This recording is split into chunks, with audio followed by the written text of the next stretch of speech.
Hey, TEC family, welcome to the Education Concierge Podcast. My name is Benita G. You know that. I'm the host here at the Education Concierge Podcast let me get my fingers right, y'all. Season 8. And I got my nails. Y'all know. Season 8. I am excited. So you know, the better we become every season and the guests become better.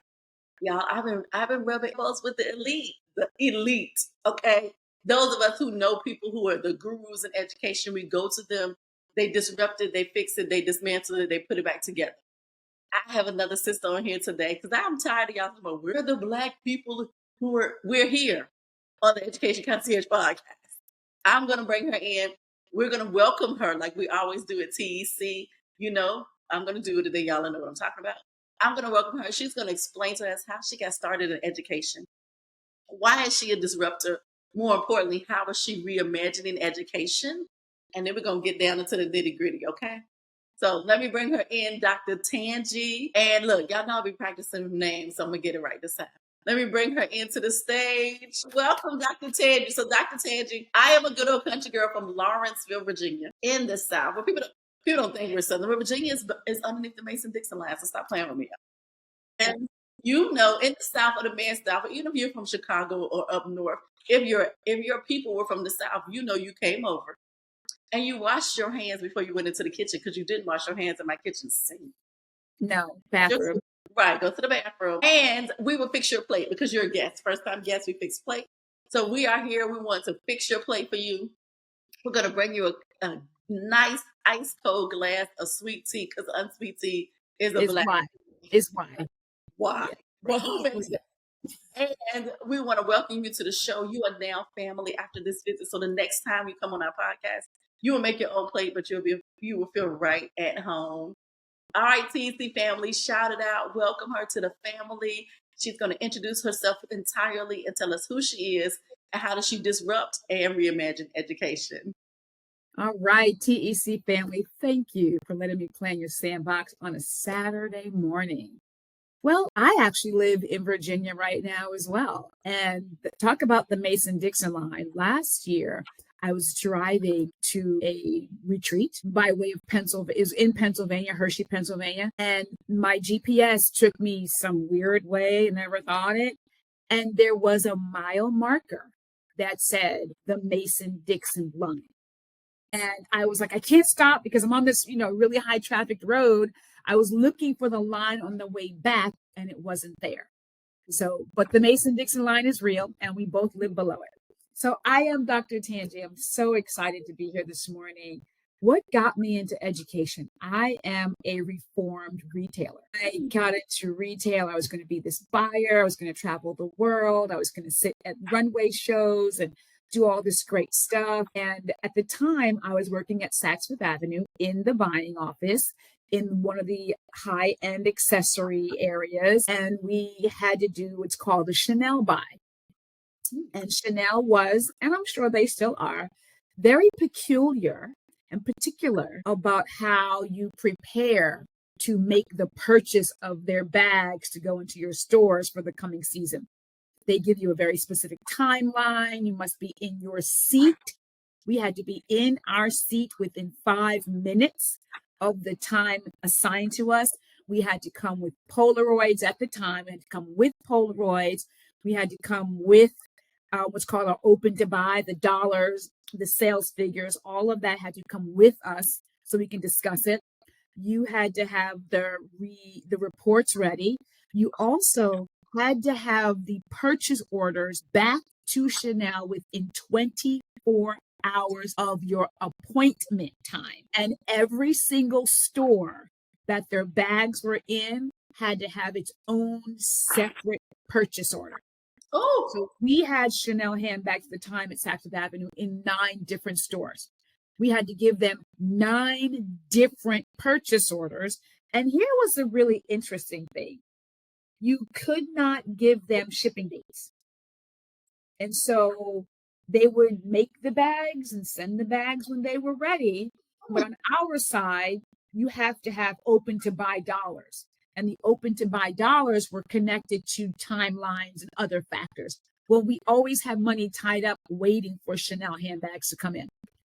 To get prepared for the Chanel buy. My buyer and I, and one of our other ladies who was in one of the associate buyers, I was an assistant buyer at the time, working 15 hours a day, driving in, commuting in 15 hours a day, the whole nine. My boss pulled an all-nighter to get the purchase orders to Chanel on time the next day. And no one told her not to ever do that again. They all just said, "Oh my God, Barbara, did you see? She pulled an all-nighter."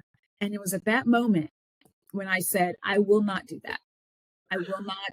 Because I never pulled an all-nighter in college.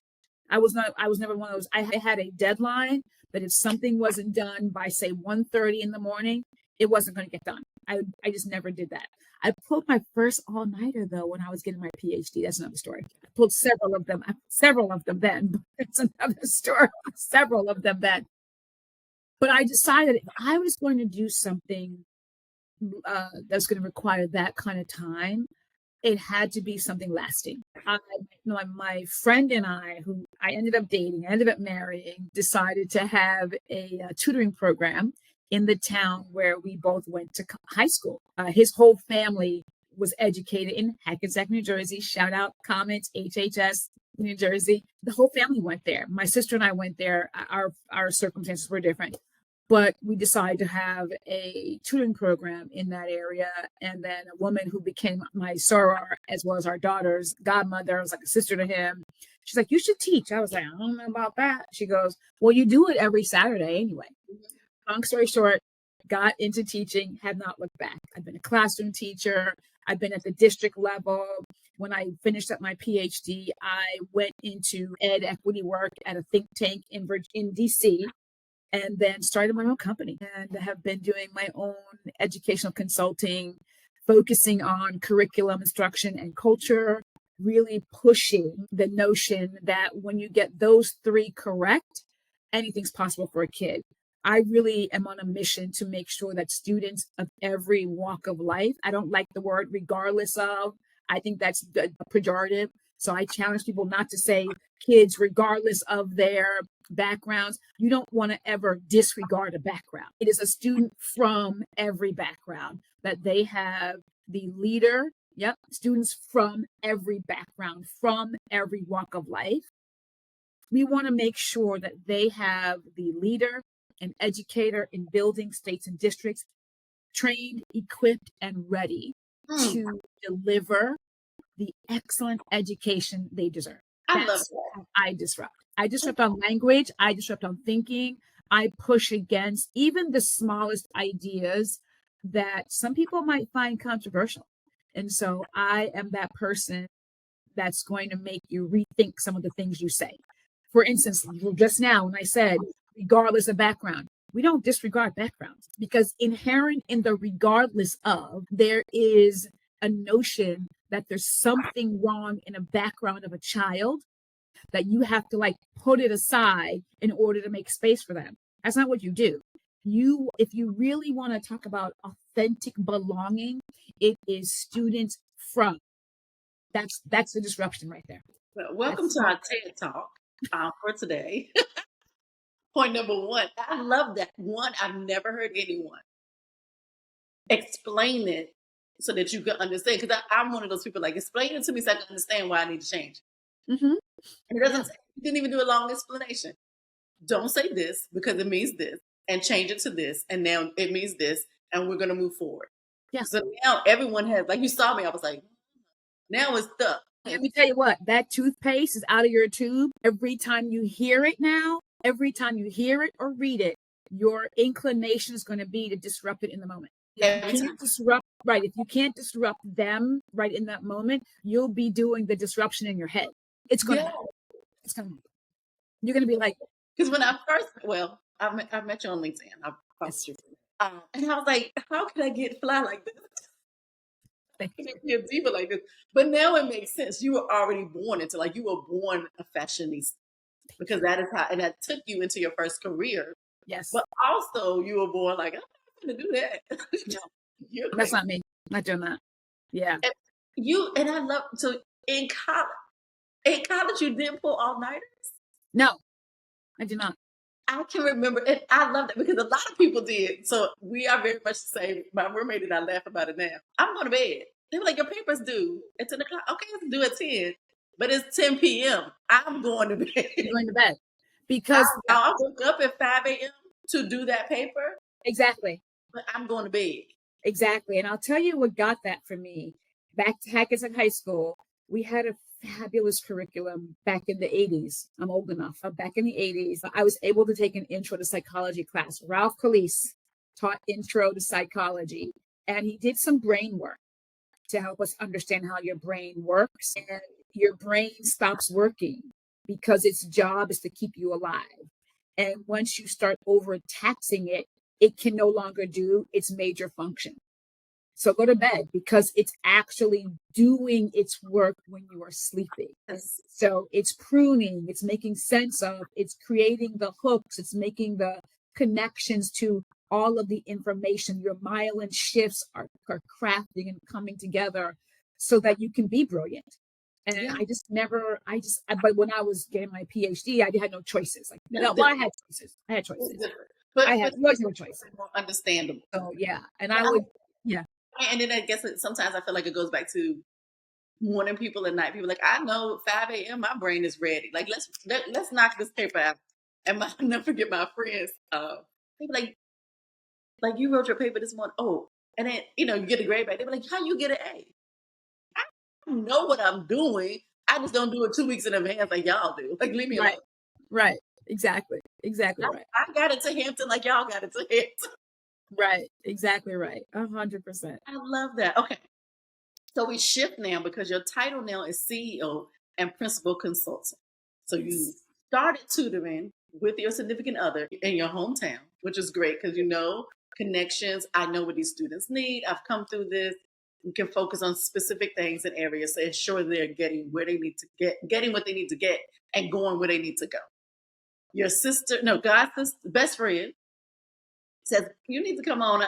From Saturday, you need to come here Monday through Friday. Come on in the trenches. Right.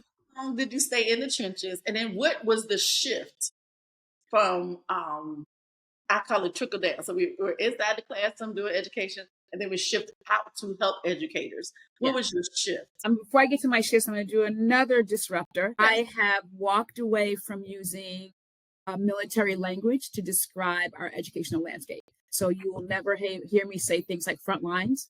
I will not say things like trenches because that language is pejorative. That language really does create in your mind war, and it creates this us versus them mentality when we talk about this profession that we all say we love. So I will say that again. That's my other disruptor. I will not say that. And I will challenge you to find another set of language to describe the landscape of education. And I've been asking people to stop using that word because it really does in your brain. When you hear trenches and you hear front line, it triggers something in your system physically, physiologically, and it creates a sense, a real sense of what's happening there. I shifted out of the classroom I will never say by accident. I was just doing the work I did, and my students were really, really progressing. And there was a gentleman who actually asked me to apply to be a Title I coach. And I didn't get that position. They had a person in mind for it, but then he asked me to apply to be something else that was available to me. I took that position, and that took me out of the classroom into leadership. And from there, he said, well, what do you want to be? And I said, well, I really want to be a district level specialist. And I became a district level specialist the following year. And that was where I was until we left North Carolina and then have since moved to Virginia. And when we left North Carolina, you know how you're like, well, I don't know if I want to go back into a school district. I'm not quite sure what I want to do. And that's when I got my PhD. And then from there, I still worked at an organization called the Education Trust. I did that for 6.5, 7 years.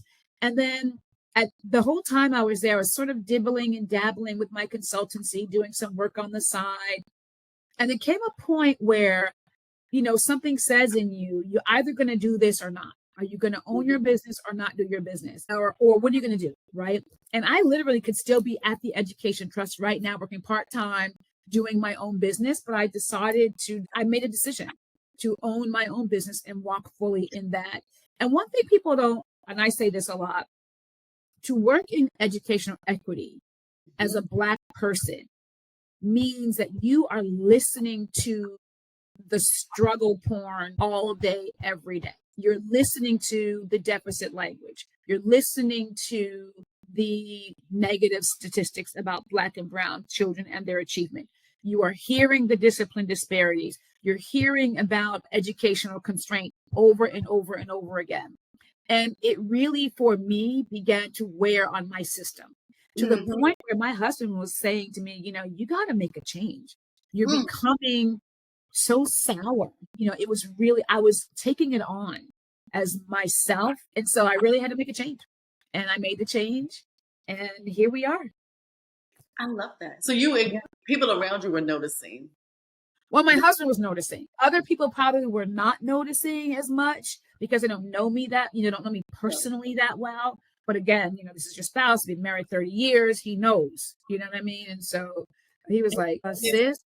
Yes. But that point is real. That point is so real. And when I speak to teachers who reach out, who are like, I have to get out of the classroom, when we start unpacking it, there are some things that are in there, exactly what you said. And I said, okay, so let's unpack everything and let's get down to the bottom of, because they're like, I'm miserable. And I'm like, oh my gosh, because I don't ever want to hear a teacher say I'm miserable. In the classroom, that's right. You know what? Because that misery is going to trickle downhill. Yes. It's like a snowball.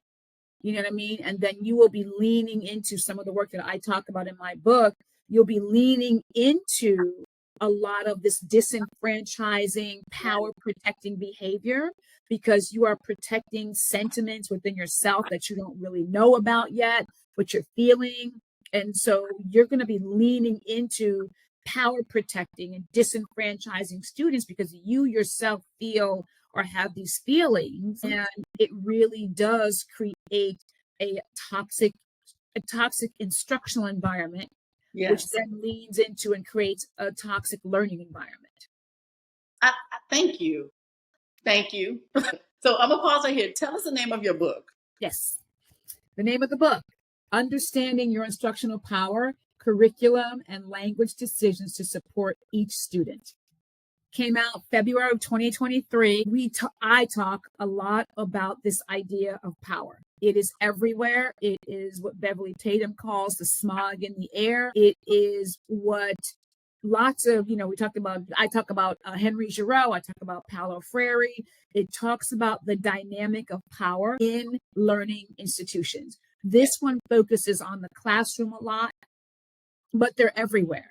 And what I walk people through is how to name your power ideology, because we all have one. We come into, first of all, when you go to your job, whatever your job is, you and all of you go, you're not leaving your worst part in the parking lot. It is not there. It is with you as you walk in the door. And so you and all of you are coming. So therefore, it's really incumbent upon the individual to understand, how do I think about power? Do I think about it explicitly? We tend not to in education because education is sort of, sanctified and set apart and sacred, where power doesn't happen because women are the primary delivery mechanism structures. Women are the ones who deliver the learning. So we're not going to talk about power when it comes to women and children. Women nurture their children. The whole thing is, sacred. Okay. Until it's not. Until it's not. Which it never is. What? Never was. The environment hinges upon an adult acting on somebody else's child, right? I had one of my professors at Virginia Tech, where I got my PhD, said, as an educator, Hokies, go Hokies. One of my professors said, you're taking this privilege to tinker around inside the mind of somebody else's child, right? And when I work with curriculum providers and those who, instructional material developers, I tell them, you are writing materials, creating materials for people you will never meet. That is tremendous power. So I walk them through how to name and think about their power ideologies and how race, how they learned about race, how they understand gender, how they understand the relationship between adults and students, how that I don't say infiltrate, but it shapes and it influences how you make decisions in what Deborah Ball calls those discretionary spaces. So you might have a curriculum that you are not allowed to change. Okay, that happens. But they don't tell you who to call on and who not to call on. They don't tell you in your curriculum who gets the most challenging, cognitively demanding question, who doesn't give you that, right? So as the adult, doesn't tell you who to give weight time to and who not to give weight time to. And so if you have a child, so if Benita has Dr. Tanji in her room, but Benita, somewhere in the back of her mind, really doesn't think Dr. Tanji knows the answer to the question I'm asking, you're going to consistently give me low cognitive demand, DKO level 1 questions, because you're going to feel good for me when I answer level 1 DKO questions. You are not going to give me level 4 extended thinking, strategic thinking questions. And even if you did give them to me, here's what you might do. You'll give them to me, but you won't give me wait time to think through and answer them. Exactly. That's instructional power. When the adult takes it upon themselves to afford or constrain access to the excellent education a child deserves. How do we do that? Discipline. So here we go. Because the point first of all, thank you. I'm sitting here like, I should have had some notes. Like, I don't want to stop looking at the screen and try to type something real quick. But I'm going to go back and listen to this anyway. I'm going to take my notes there and get my book. I do not have that book. I will order it and probably order it for a couple of other people I know. Anyway, so this is what we talk about when we're reimagining education. And Yes. so here's what I'm going to say, and I'm going to jump into the controversial part now. I'm just going to change around to the podcast because I want to. Here's what I've always been saying to people for the past 5 years. People don't want to be teachers because you're not paying them. That's neither here nor there. That's not our discussion today because that will be a discussion with other people I need to talk to. But we do have people that do want to be teachers. We do have people that want to be educators. We still have schools, universities, colleges, community colleges that are coming in to assist training these teachers. Yeah. I am concerned because as the educator, when I was in the classroom, I would help be a mentor and guide, and they would do their student teaching with me. And I'm looking at them going, okay, baby. And I'm real about that. Like, because you're not going to come teach these babies. That's right. And so we talk about, okay, this is how we're going to dress. Look, I have tattoos. I'm not worried about your tattoos. I really don't care about your nose ring or whatever you want to do. But I want to see your boobs. I just want to see your boobs. I don't want to see boobs, behinds, no bees. All the bees, cover them up. So let's and I was in a middle school setting. Okay. So we have to be a little more protective of our space. I'm gonna say it like that. That's what I always tell my teachers. So I may have to put on a tank top underneath my shirt because my boys and girls are looking, because that is the age they're in. And if I'm bending over to just help you, not a lot, but I can't tell you how many times I've looked up and my boys are looking down my shirt. Not because they're just and I hate to say they're just boys, but that's what they're doing. And developmentally, that's again, like my professor said, tinkering in the minds of somebody else's child.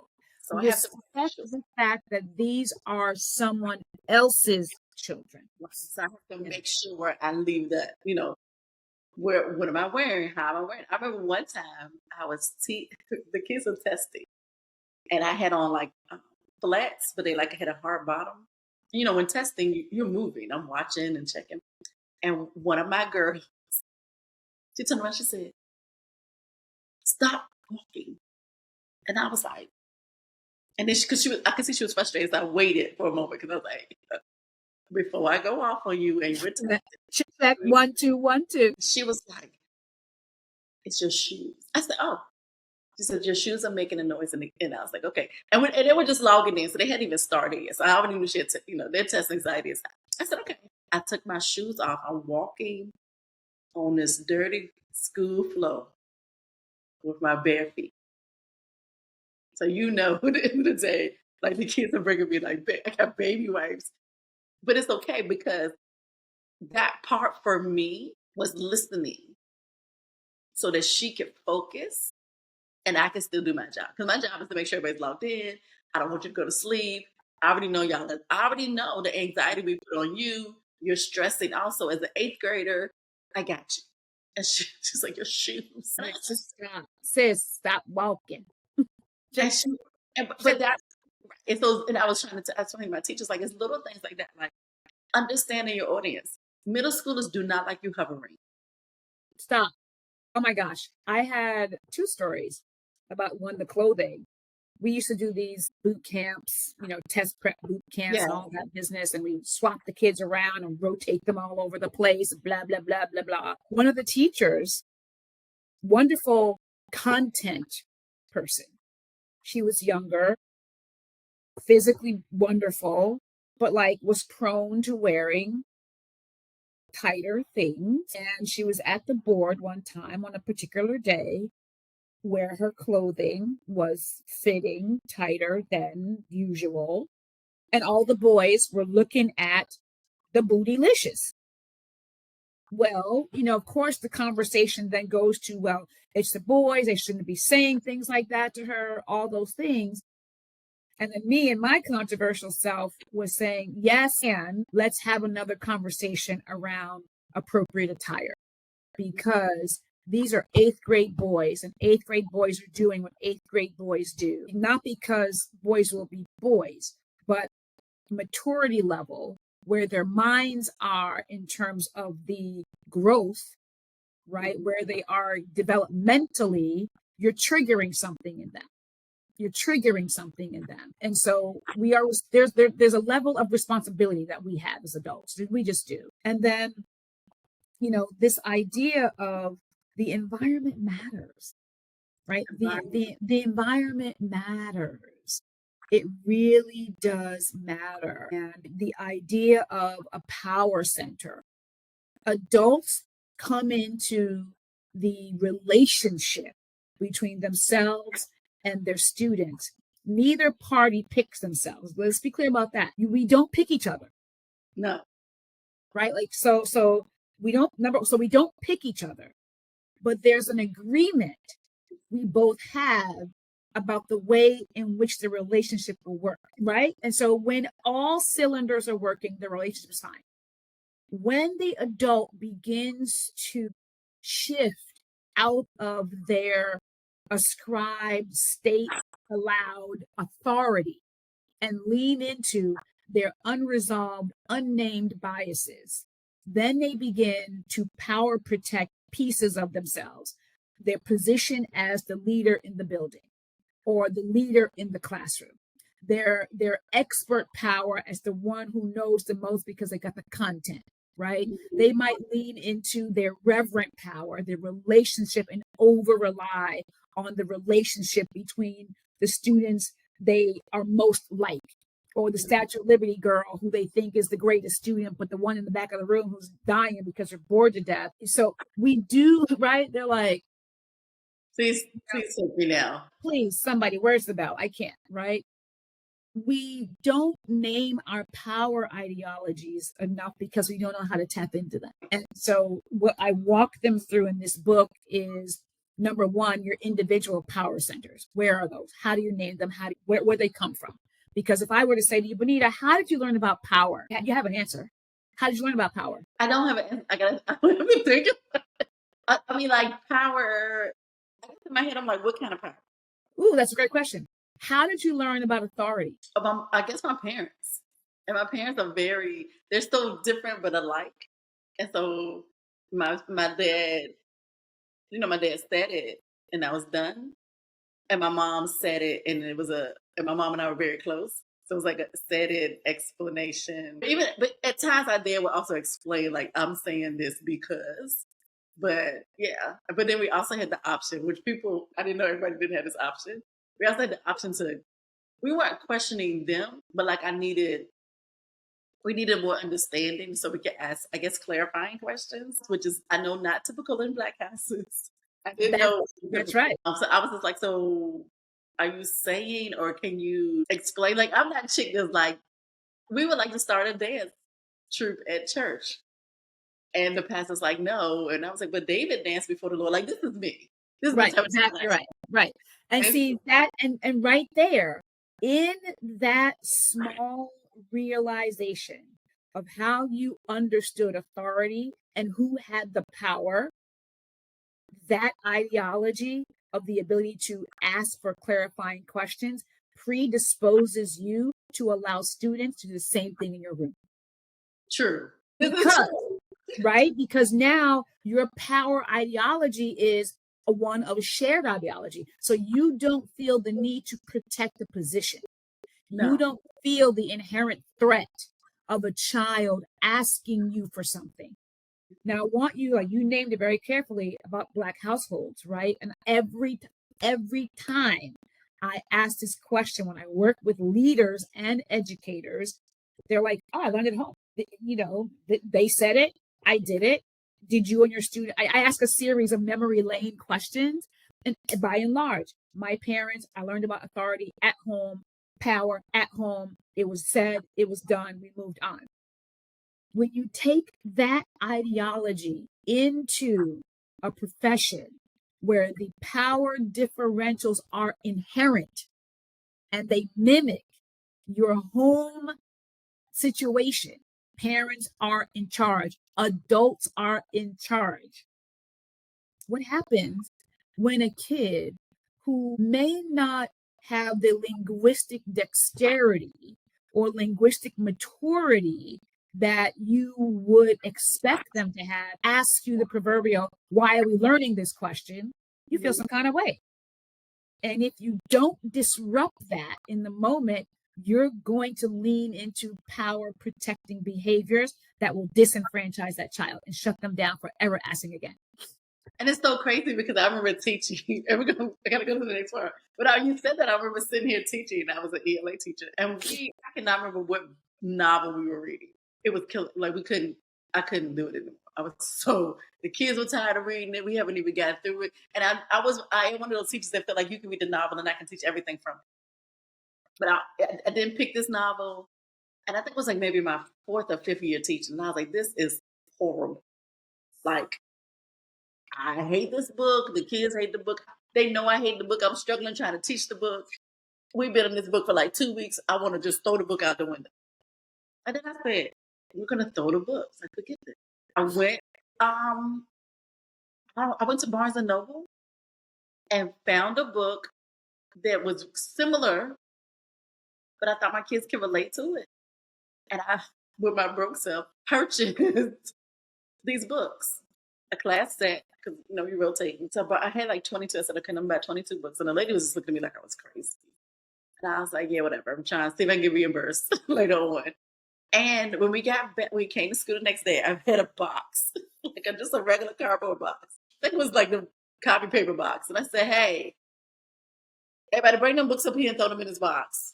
And they were like, and I closed the top and I said, I'm sorry, I was tired. And the kids were like, oh my God, we were hating this book.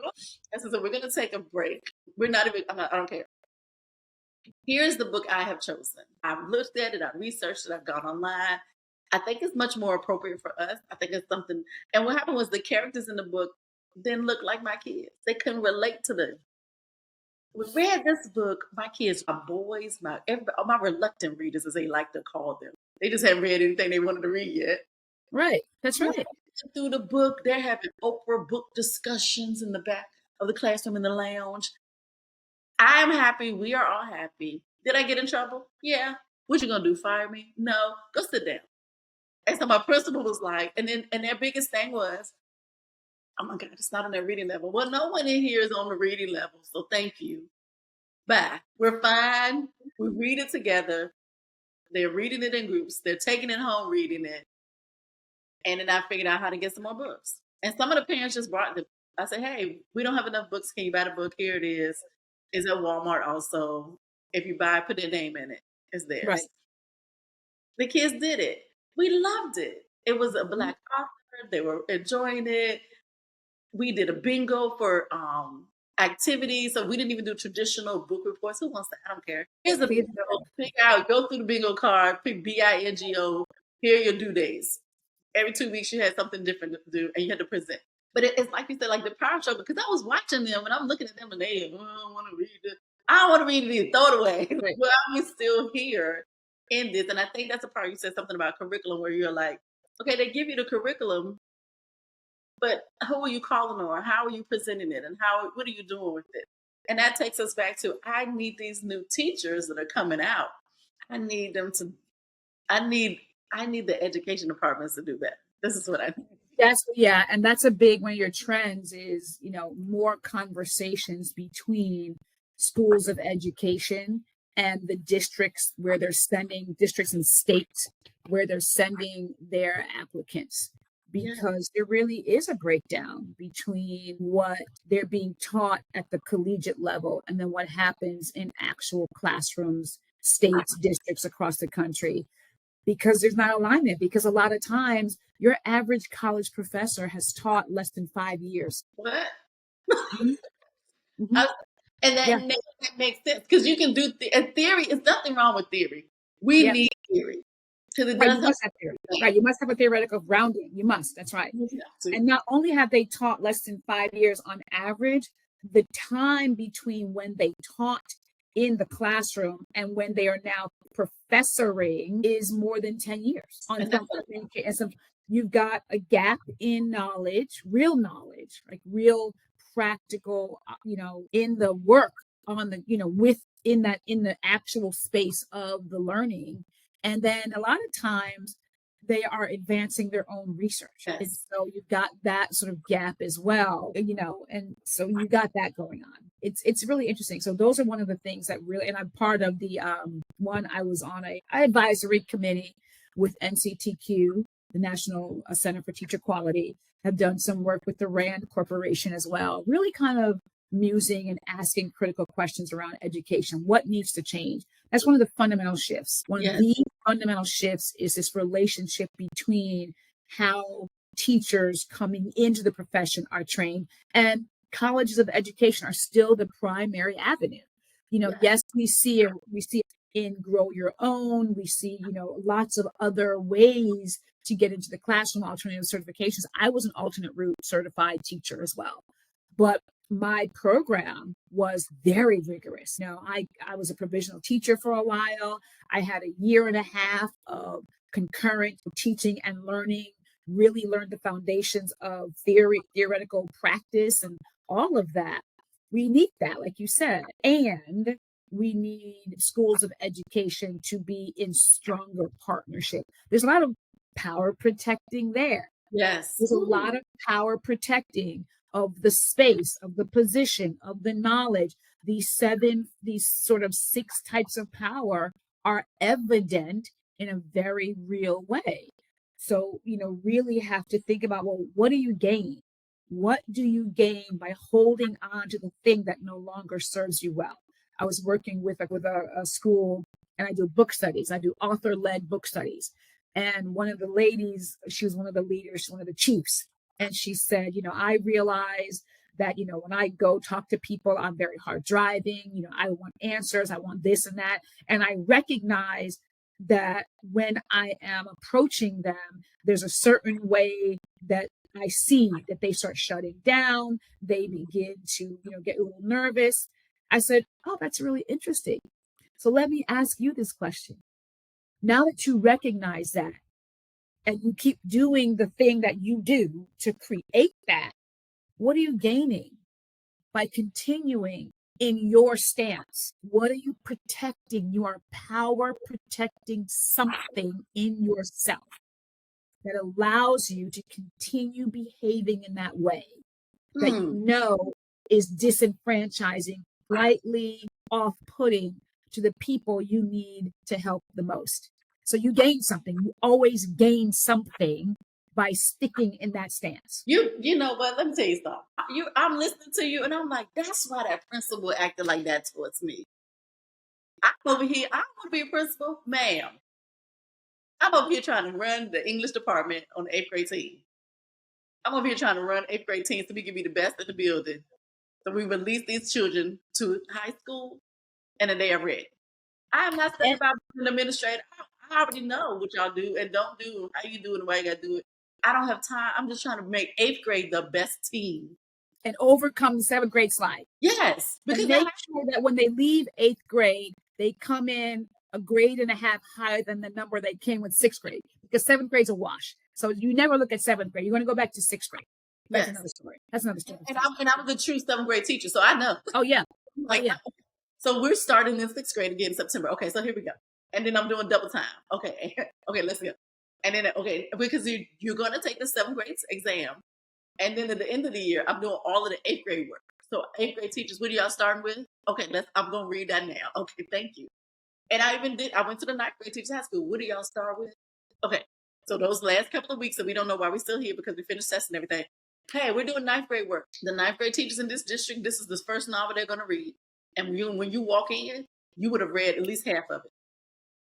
And we would discuss it, and we would know the characters, we would know the plot, we would know these particular things as you enter 9th grade, because they're going to ask you who your teacher is, and you had to put my name out there. That's what I kept saying to my teacher. I said, I would tell them, let me help you. When you go to 9th grade, my name is attached to you. So you're going correct. I used to teach my young people how to take lecture notes. Yeah, it's a real process. It's a fabulous process of how to learn how to take lecture notes. And I taught them how to do that. And when they went to, they did grammar. We did structured grammar. They took grammar assessment. We did a lot. But anywho, so that power protecting is real. And when there is a threat, a perceived threat from a person who has authority, she has legitimate power. She's legitimized because, number one, she has the position. She's got this, that, the other thing.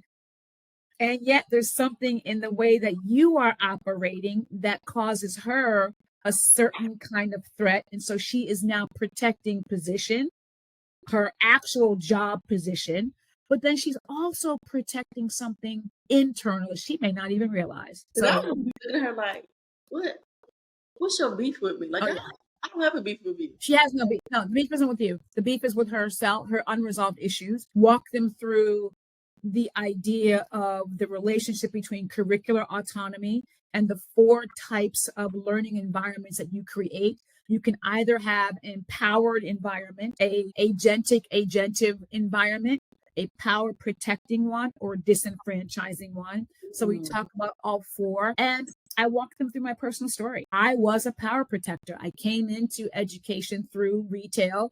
We had a very particular stance and a way of presenting ourselves. I wore black every day. I was in heels every day. I still walk like a New Yorker. I had I was like the duckling with all the ducks behind me. That's what you would see on the hallway, right? I'm walking fast and these kids are behind me, like running. It was a serious thing. I held on to a persona. And it wasn't until a very specific incident happened with a young lady. I know her name. I can see her face. She was a fabulous student.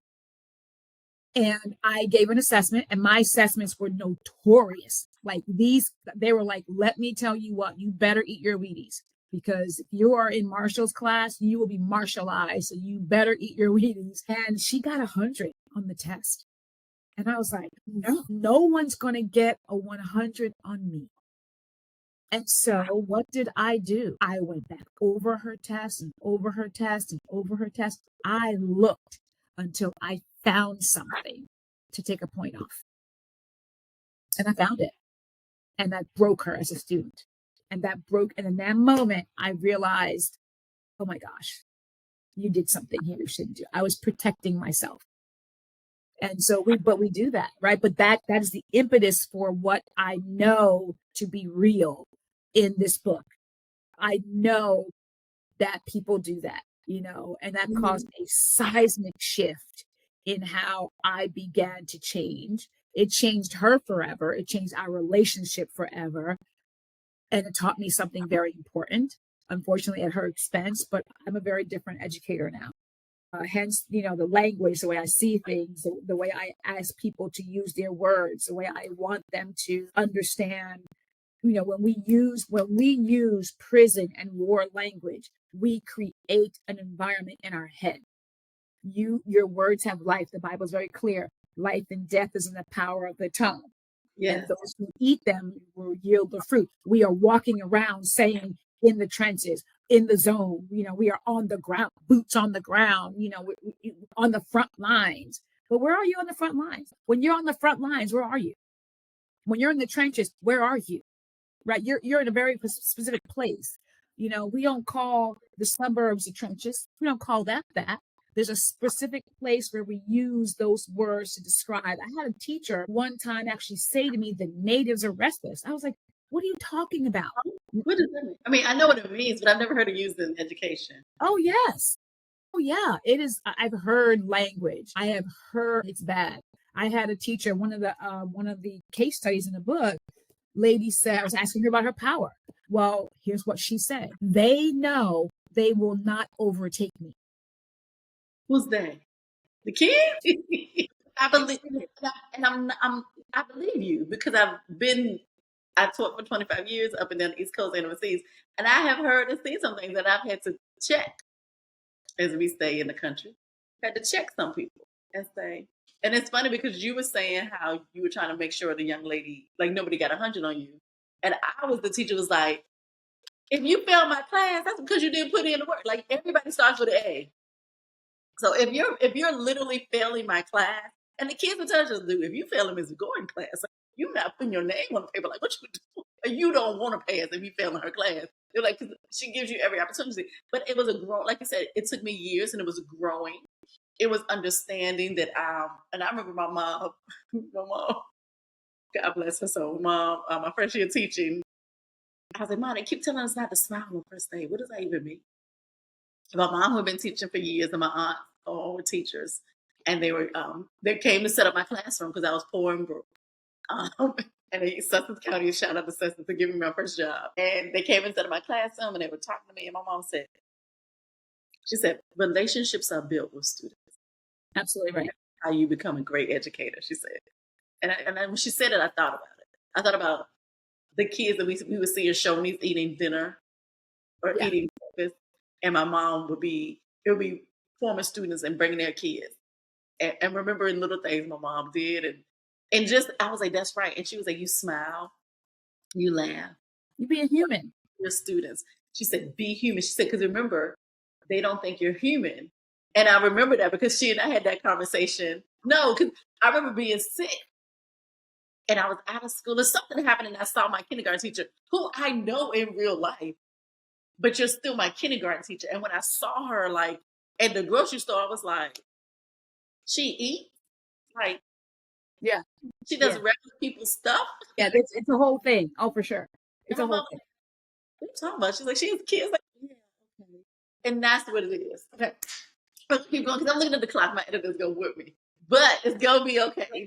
Gonna be fine. This is so refreshing, and it really pauses. Like, I know people are going to pause it and replay it, go back 10 seconds when they're listening to the podcast, because there are things that this year I call it a year of unlearning, because I'm working with micro schools now, and I'm working with innovative education spaces. And it's a year of unlearning, because when you have middle schoolers coming into non-traditional settings, we have to unlearn. Like yesterday, we were talking at the table. We were just closing at the day, and he raised his hand, and we burst out laughing because we're still unlearning. I said, remember, we're having a conversation. When adults have conversations, or when you're in your meeting at work, you might say, I would like to go next, or you'd be like, I have an idea next. I said, but you don't have to raise your hand. So we're unlearning some things. This is my year also to unlearn. And this has been great for me, because in unlearning, you have to replace it. You did replace it. Absolutely right. 100%. We're going to go to the part where I call this or that. You can get with this. You know that song. You can get with that. I don't want to be sued, so I'm not going to say the whole thing. Okay. I gave you some of them, but some of them I was like, yeah, some more things just to see. So here we go. Pick one. And yes, you have to pick one. Here we go. And then there's no particular order of higher level anything. It's just the order that I have going. Are you a morning person or a night owl? Morning. Standardized testing or project-based assessments? Both. This or that? You can't do both.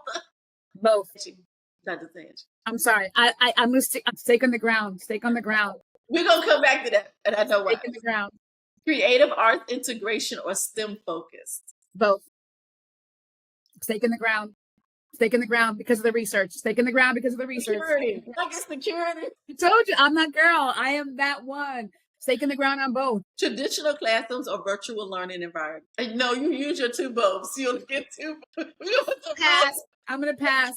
Pass. Because, and let me tell you why. Because no, I know you, Dr. Tanji, and that's why I love you. Because we assume that a traditional classroom is inherently bad for True. all kids, and we assume virtual. So there is a type of learning that has to happen that is well done in both, right? So so if you had said rows or tables, I would have still said both, because there's a point at which we assume that every kid wants to sit around a table, and they all don't. No. Sometimes I want to sit in my space at my table, and then let me get into a circle and let me go back out. So that's why I know I'm sorry, not really. Audiobooks or podcasts? Audiobooks. Gotcha. Flexible scheduling or a fixed timetable? Well, flexible on that. Okay. Ebooks or real books? Real books. And the last one, should we do more in-person workshops or online webinars? I'm going to lean to in-person. I love that. It's like we need them both. But you all violation. We're going to write you a ticket. But I want to, we're going towards the end, and I want to definitely speak on, we met in person at ASCD Ghana. Yes, we did. And what I've already shared, I'm not going to share again, but I would like for you to share your experience of necessity of it. What did you leave? What did you take away? And how are you taking what we all know that minute, that moment, and how we turning that moment into a movement? I had the opportunity to be on both the planning committee and as a presenter. So I saw both sides of it. I took away the fact that, in fact, myself, two of the colleagues, myself, Mary Rice Booth, and Lorraine Adams, we were all in the same committee together, led by Lorraine Adams. We submitted a proposal, panel picker for South by Southwest on Guyana, Africa and the diaspora dialogue. That's my takeaway, that there has to be dialogue between the two forces. We are all educating Black children. For me, when I say a Black child here in America, I mean a very specific kind of child. I mean a child whose ancestors were forcibly placed in this country, because there is a difference between an African American, a Black American child, and an immigrant Black child. They're very, very different. So when I say a Black child, it's not to negate the experiences of a Black immigrant. I don't mean that, but there really is a very particular sensibility around the way we see America through the eyes of being a Black American that is structurally different, which necessitates the dialogue. It necessitates the dialogue because immigrant Black children are treated better and different than Black American children here in this country. You know it, you see it, the data proves it out. Also learn that the way that there is disparity, inequity, centers on two main pieces: gender and economics. The economic inequity was stark to me, so much so I just kept that was one of the biggest takeaways, was the degree to which the economic inequities were so glaring. I had the opportunity to stay the extra day on Monday to do the leadership summit, and the gender switch between the weekend and Monday, outrageous. It went from, I would say, 60-40 throughout the weekend to Monday, 90-10. Male, incredible. And so those are the two biggest takeaways. And I look forward to next year. We already got the dates. I cannot wait. I need you to text me the dates. Yeah, I'll give you the dates. It's July 18th through the 20th. Okay. All right. Yeah. Yeah. So And I already have add me to the leadership team if y'all all the need. things, right? Everything. Yeah. I Um, and your sessions were amazing. I was able to get some notes from some people. good. Yes, I was able to come in. I started watching because they released some. Started watching everyone's, and I was just like, you know what? It was a lot, but it was excellence. It was done in excellence. I enjoyed every aspect. And we were talking. I was talking to somebody, and I was like, I've gone to different conferences. I had gone to a conference in America, which was amazing, one of the best I have been in February, May. Then in July, we came overseas and went to Ghana and did that conference. Conferences for us about food and about presentation. I said to them, I said, they did not Americanize it at all. No, they did not. Here's our food. And I was excited. I was like, and I remember sat down and I was like, okay, so tell me, and one of the administrators from Ghana was there. And I said, hey, so I know some of this on my plate. Right. But I don't know what these little packets are, and it seems like it's hot. And she literally Right. walked me through how to pour certain things over what things, and she said, taste it before you pour it, and then you'll see the difference. That one little cultural food Right. experience, Yeah. goodness. And she was just, they were, and I told her, I said, it's okay if you're laughing at me. I'm okay. I am learning. I said, and there are certain foods in Black America, but we cook it different, and we don't have these spices. We don't have this. Right. We just don't have this in America. And That's then right. they opened a dialogue, and then we went to education. But first, it was the food experience, Of course. and that's the part. I know people are like, really, we need. I said, but that part right there just allowed me to just be present. Yeah. To learn, to put yourself in a learning stance. I will Yes, tell you, I've been trying to figure out how to make some sobolo because I stayed at the Marriott and they had that drink every time I yes, walked in. yes. Everywhere I went, I was like, do you have it? Do you have it? Somebody get it No. for me. I will tell you that I did struggle with food because everything was brown.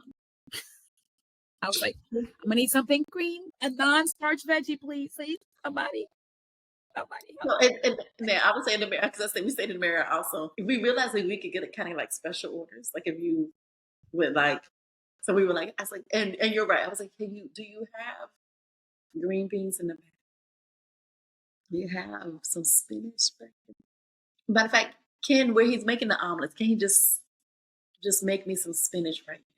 Just scramble me an egg and throw some up in that joint.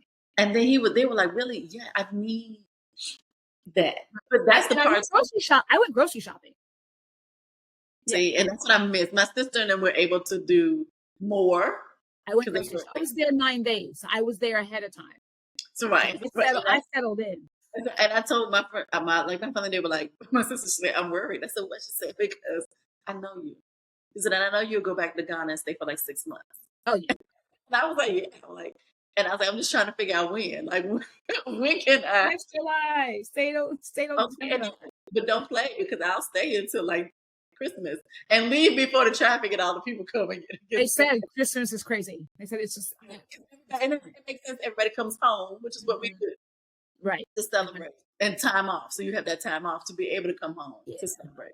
All right, we're going to wrap up. The last two things we have to finish are a call to action for us as the Education Concierge Podcast family. For those of us who are new listeners, our subscribed listeners, to anyone who's happened upon the podcast, what is a call to action for us in the realm of education? And then how can we connect with you?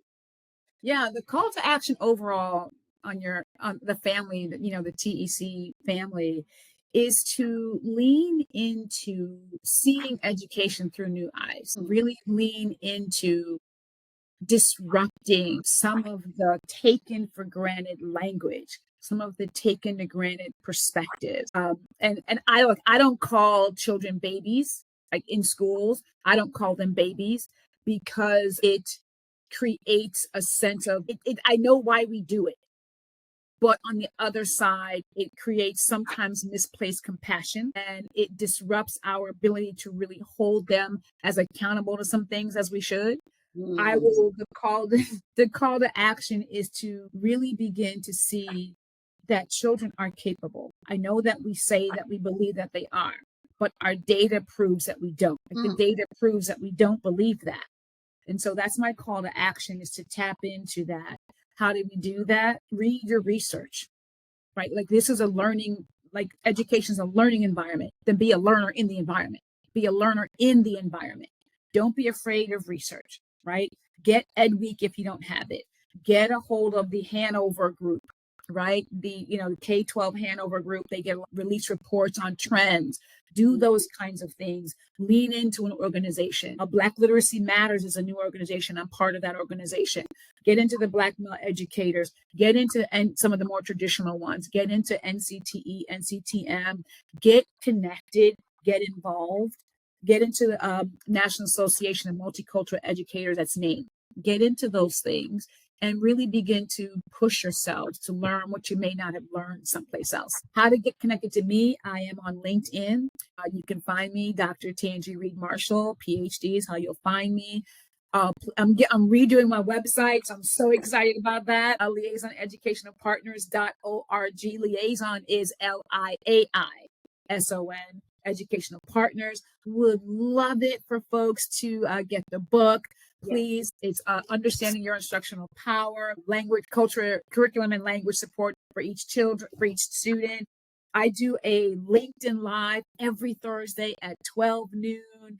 Love to have you join me. I've been breaking down my framework, looking at my power dimensions. We're going to switch gears and lean into something I call representational balance in curriculum. Asking folks, do you see what I see?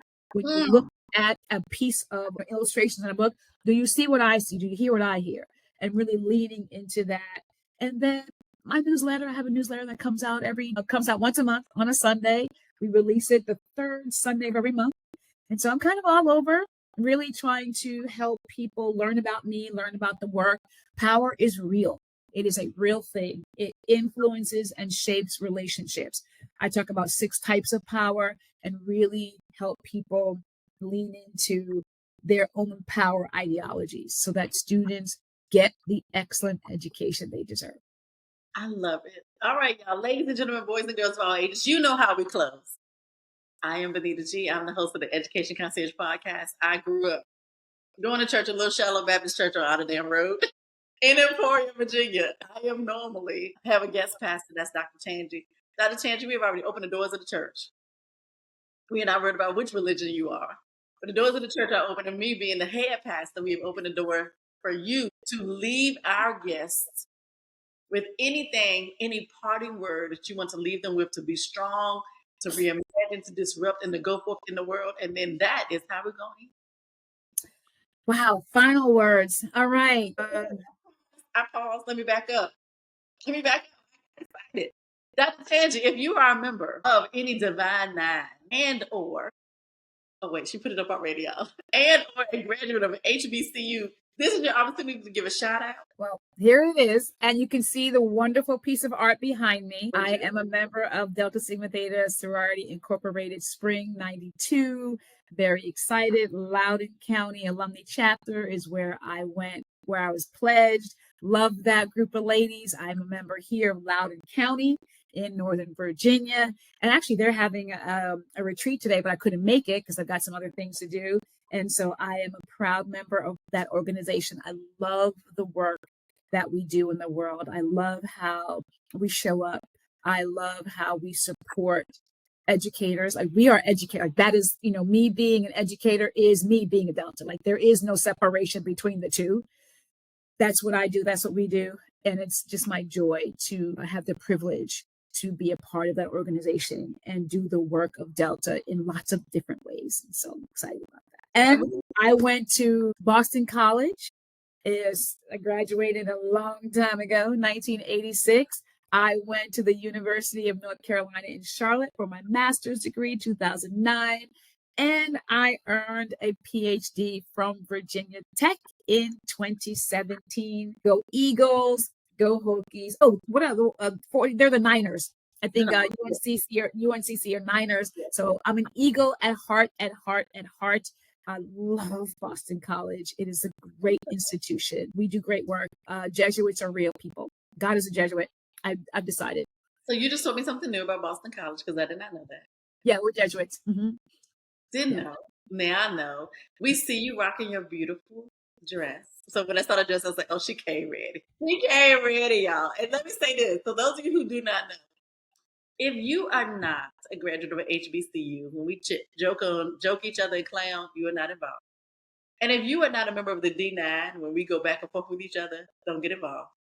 Please know your place. You're not a part of it. Don't be offended, but don't join in. But now we serve all mankind, all of the D9. You will see us in the community on consistently, not just cause.